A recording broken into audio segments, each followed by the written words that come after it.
todos, mi nombre es Elia Yoselina Hernández Jiménez y estudio en el Benemérito Instituto Normal del Estado, General Juan Crisóstomo Bonilla, en la licenciatura en Enseñanza y Aprendizaje en Telesecundaria. El día de hoy les voy a hacer una pequeña demostración de un megatríptico de todo lo trabajado en las 3 unidades en el curso 2.6 Didáctica del Español, Lengua Materna.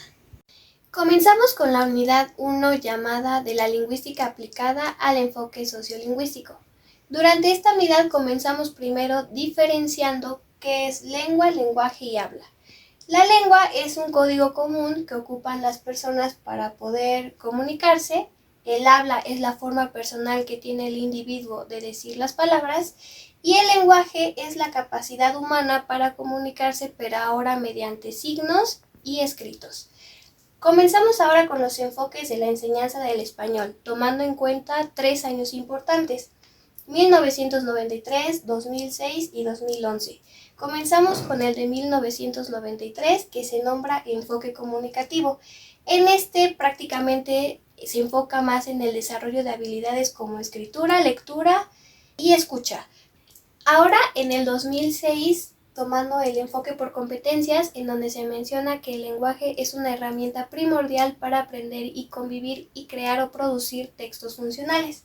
Y por último, el 2011, que es un enfoque basado en prácticas sociales del lenguaje, en donde se menciona que se debe estimular este tipo de aprendizaje mediante situaciones auténticas, ya sea por cartas, por leer noticias o por la participación activa que pueda tener el individuo.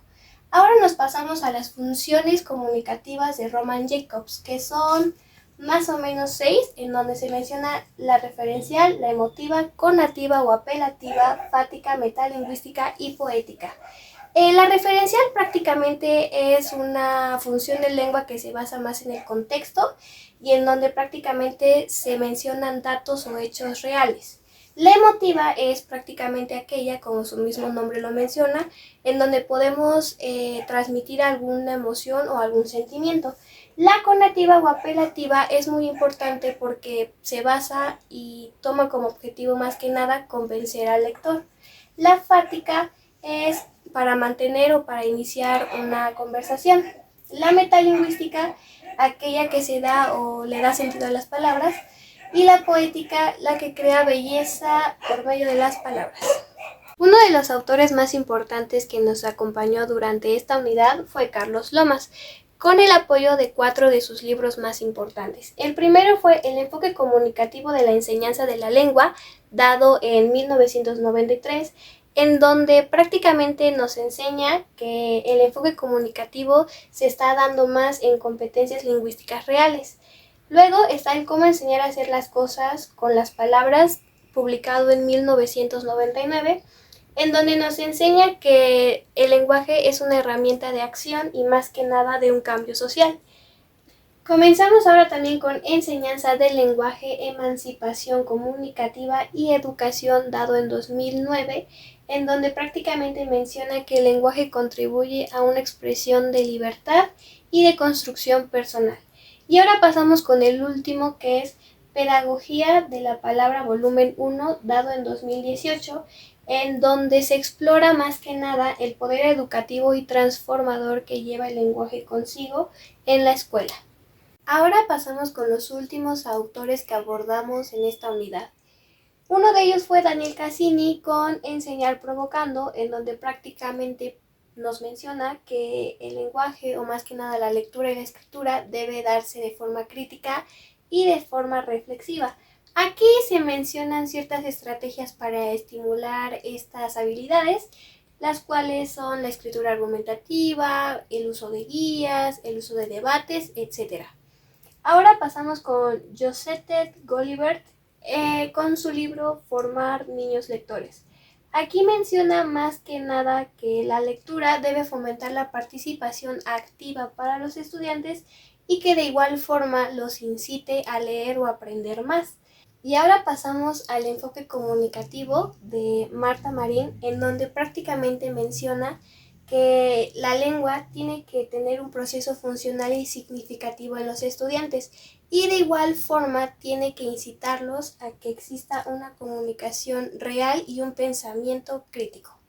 Iniciamos ahora con la unidad 2 titulada Didáctica de la lengua y diversidad lingüística. Durante esta unidad aprendimos a crear un diagnóstico que nos permitiera medir las habilidades de nuestros estudiantes. Pero antes de comenzar teníamos que definir qué era. A lo largo de esta unidad aprendimos que ese diagnóstico era una herramienta clave que nos iba a permitir conocer el contexto, conocer si nuestros estudiantes hablaban alguna lengua como náhuatl, zapoteco, totonaco, etc. Y también conocer esas habilidades que traían y si iban acorde a su edad, pero manejando siempre una inclusión, una equidad y sobre todo un diseño de actividades que estén adaptadas a lo que saben. También aprendimos de las estrategias de escritura y lectura de Daniel Cassani. En la parte de escritura manejaba colaborativa, que era en pares o en equipos, con propósito que tuviera un porqué o el para qué se estaba realizando, revisión y uso de modelos. Y en lectura se manejaba y se estimulaba a que supieran diferenciar entre una lectura crítica, una lectura reflexiva y una lectura vinculada a la experiencia del estudiante, o más bien adaptada a lo que vive dentro de su comunidad.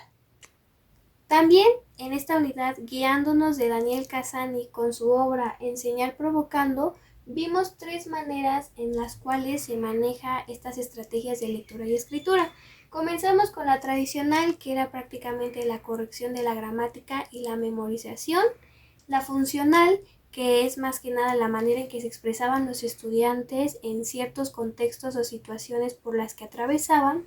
Y por último, la crítica, en donde se decía que la lectura y escritura tenía que fomentar autonomía y pensamiento crítico. A lo largo de esta unidad aprendimos de la diversidad cultural y lingüística de nuestro país. Aprendimos que México es un lugar pluricultural y sobre todo multilingüe. Aprendimos que tiene 68 lenguas originarias y más de 360 variantes. Durante esta unidad también nos pasamos a la interculturalidad y el aprendizaje, en donde se nos enseñó a contextualizar todas las actividades que plantearíamos en ciertos contenidos dependiendo del contexto al que iríamos. Y le dimos la importancia en el aula, en donde más que nada reconocimos esa riqueza cultural de México.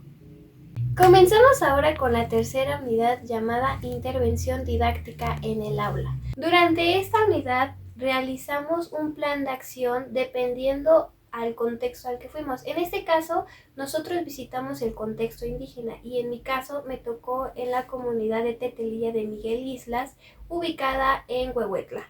Durante esta unidad más que nada conocimos el contexto, conocimos la manera en que podíamos plantear actividades y medimos esas habilidades lingüísticas que tenían nuestros estudiantes. En mi caso, una problemática que hubo fue la ortografía deficiente, en donde prácticamente vimos que muchos de ellos tenían ciertos problemas al distinguir palabras como haya o allá. Vimos que confundían mucho la G con la J, la H igual con la J, vimos que su redacción era muy mala y sobre todo vimos que no tenía coherencia ni era clara su escritura. Después de haber conocido esta problemática, también nos dimos cuenta que muchos de ellos todavía contaban con una lengua materna. En este caso, en mi comunidad era el totonaco. Más adelante realizamos y diseñamos ciertas estrategias que nos ayudarían a poder fortalecer esa problemática. Comenzamos con el dictado reflexivo, que era prácticamente dejar que los estudiantes, mediante un dictado ya decidido y elegido, escribieran todo lo que escucharan y de ahí se hiciera una revisión general de aquellas palabras que no entendían. Hicimos juegos ortográficos en donde prácticamente era crear ciertos memoramas o ciertos crucigramas dependiendo de lo que se pedía. Y por último, una lectura sistemática con enfoque ortográfico en donde prácticamente se hacía que los estudiantes leyeran ciertos textos y más aparte escribieran lo que entendían. Para llegar a estas estrategias nos basamos en 3 fundamentos teóricos. El primero fue de Ana Teberovsky y Emília Ferreiro, en donde se conocía que la escritura no tenía que ser ni mecánica ni tampoco memorizada, que prácticamente tuviera sentido y nos diera la oportunidad de comunicarnos con libertad. Daniel Cassani mencionaba que era una práctica social y Isabel Sole mencionaba que la escritura tenía que darse basándose en ciertos organizadores visuales, tenía que darse con el subrayado y que prácticamente se buscaran herramientas que ayudaran a estimular este interés en los estudiantes. Como reflexión final es que a lo largo de esta experiencia que tuvimos en Huehuetla, nos dimos cuenta que ciertos contextos están olvidados y que de igual forma esa parte de la ortografía, de esa estimulación de aprendizaje estaba muy escaso. Aprendimos también que un diagnóstico siempre va a ser una herramienta fundamental para poder iniciar algo, que era una clave importante para conocer a nuestros estudiantes y más que nada nosotros podamos adaptar actividades a ellos. Como futura docente, este proyecto me ayudó a reforzar mi compromiso con la enseñanza situada, crítica y más que nada transformadora en mis estudiantes. Me enseñó a valorar mucho esta diversidad lingüística y más que nada aprender que el lenguaje no solo es un conjunto de palabras ni de signos, sino que es una herramienta que nos ayuda a expresarnos y decir todo lo que sentimos al mundo. Muchas gracias por acompañarme en este recorrido en el megatríptico del curso 2.6 Didáctica del Español, Lengua Materna. Una frase que yo decidí implementar dentro de este megatríptico fue: la lengua es una herramienta de transformación y el maestro es su mejor aliado. Muchas gracias por acompañarme. Hasta luego.